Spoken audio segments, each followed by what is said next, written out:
Magandang umaga mga sir, ako nga palang mapagmahal nyong tito at samahan nyo ako for today's video. Magdi-deliver tayo ngayon ng mga pagkain sa mga mahal nating mga customer. Opo, isa po ang Food Panda Delivery. Habang nagkakape nga ako dito ay nakarinig ako ng isang tunog. Parang Machine Gun Kelly habang nagtutupi. Mas mabilis pa mag-rap kay Smagla si mama. Nasanay na lang ako na ito ang bumugat sa akin tuwing umaga. Natatawa nga ako dito habang nagbo-voice record kasi katabi ko si mama. Bakit ko daw siya sinasama sa mga kalokohan ko? Dito ay inihimas-himas ko ng mga alaga namin dito sa bahay. Mahilig kasi kami sa mga hayop gaya ng mga pusa at aso. Mahilig din kami sa mga baboy. Yan, at inihimas-himas ko na nga rin ang alaga kong baboy. Joke lang po mga sir, mahal na mahal ko po yan si mama at sa hindi nakakaalam, bunso nga pala ako sa 5 magkakapatid. Bago nga pala ako bumiyahe ay mag-remit muna ako. Ang pagre-remit ay ginagawa bago o pagkatapos ng biyahe. Kailangan mo kasi mag-remit para hindi ka masuspinde. Sa susunod na araw ay magkaroon ka ulit ng schedule sa pagdi-deliver. At nung nandito na nga ako sa pinaparadahan ko ay naalala ko wala pala dito yung motor. Ginamit pala ng airpod ko papuntang ospital. Naalala ko, sinabi ko pala kagabi sa kanya yun na gamitin muna papuntang ospital. Nahirapan na rin kasi sa motor niyang declutch. Kaya wala akong magagawa kundi lakarin ko ang 7-Eleven. Buti na lang may nakita ko dito mga tricycle na pwedeng sabayan.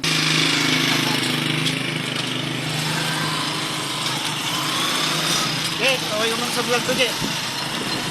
Boss,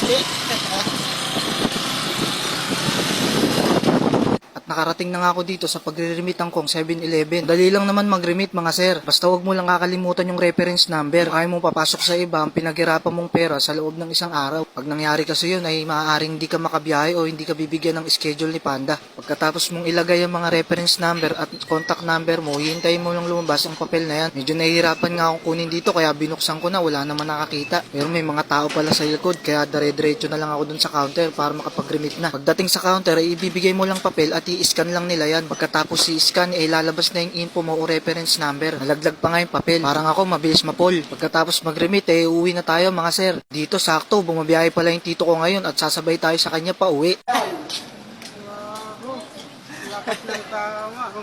Habang nasa biyahe ay tinatanong niya nga ako kung paano daw mag-send ng star sa Facebook. Sabi ko dapat may Gcash ka. Hindi ako nagkakamali, aawas na lang yun pag nag-send ka ng star. Pa rin kasi ako nakakatanggap noon mga sir.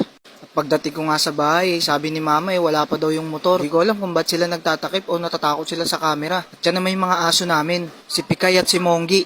Dito ay wala akong magagawa kundi maghintay. Hindi kasi ako makagalaw kapag wala yung motor ko. Kasama ko rin kasi sa hanap buhay yun mga sir. Bukas ay dumating na ang pinakahihintay ko. Sabi ko nga kay Papa mag-short ka naman at makasama ka sa vlog ko. Hiningi ko na nga sa kanya at susi at para makalis na ako. Syempre bago yan kailangan nating ayusin ang paglalagyan natin pagkain. Iya pa nga ako dito kasi nakatingin si tatay sa akin. Pero wala kailangan kasi vlogger tayo. Dito na nga nagdadasal na araw-araw ko nga itong ginagawa mga sir bago ako bumiyahe at pagkatapos. Kahit sino naman ay mapapadasal dahil delikado talaga ang trabaho namin mga sir. Sa maling pihit lang namin sa silinyador ay maaaring magbago ang lahat. Sa pagiging delivery rider, hindi mo naman kailangan na sobrang bilis. Basta ma-deliver mo ng maayos at walang reklamo si customer. Kailangan lang natin ng mahabang pasensya mga sir. Punta nga ako dun sa tambahan pinasukan agad ako ng booking. Dito lang din yan mga sir sa Valenzuela kaya kahit mababa ang pera ay kinuha ko na. Naipon naman yan ay lalaki rin naman yan. Total dyan naman lahat nag-uumpisa sa mababa. Pagkatapos ng ibigay sa akin ng vendor ang order ay dali-dali na agad akong pumunta kay Benny para ma-deliver na agad. At pag-drop ko nga ng pagkain ay pinasukan naman agad ako. Hindi ko na nga napakita sa inyo kung paano ko i-drop yung pagkain dahil naglolo ko yung cellphone ko.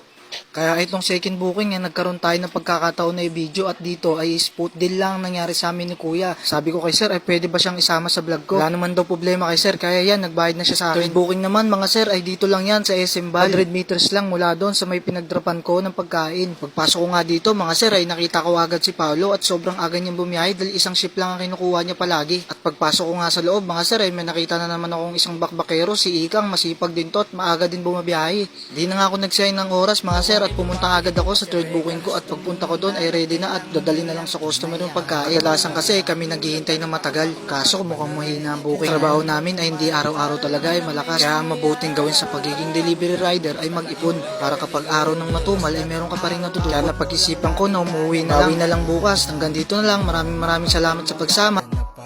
Ano man ang lawak pangarap ay tatanim